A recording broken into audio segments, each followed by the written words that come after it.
ප්‍රසන්න ගමගේ සහ උමේෂා ගමගේ දෙපළගේ විවාහ සංවත්සරය වෙනුවෙන් ශ්‍රී ගෞතම සම්බුද්ධ වර්ෂ 2568ක් වන වෙසක් මස 11 වන දින පවත්වන කංචුක පූජාව සහ සුන්දර ධර්ම දේශනාව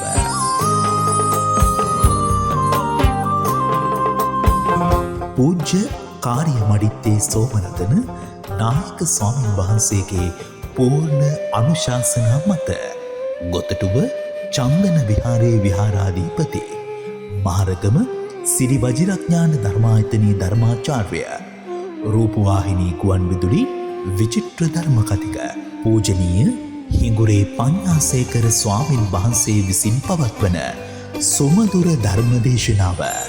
යමක් කරන්න ඡන්ද කැමැත්ත තියෙන්න ඕනේ. කැමැත්ත කියන එක තිබුණට මදි චිත්ත හිතක් තියෙන්න ඕනේ. හිතක් තිබුණට මදි කායික මානසික වීරියක් හයියක් තියෙන්න ඕනේ. හයිය තිබුණට මදි ඒ හයිය පාවිච්චි කරන්නේ කුසලයටද අකුසලයටද කියලා තේරුම් ගන්න බුද්ධියක් තියෙන්න ඕනේ.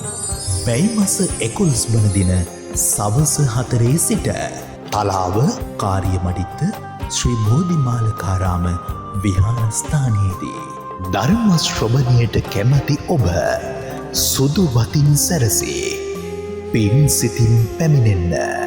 සජීව විකාශය C1 TV Facebook සහ YouTube සමාජ මාධ්‍ය ඔස්සේ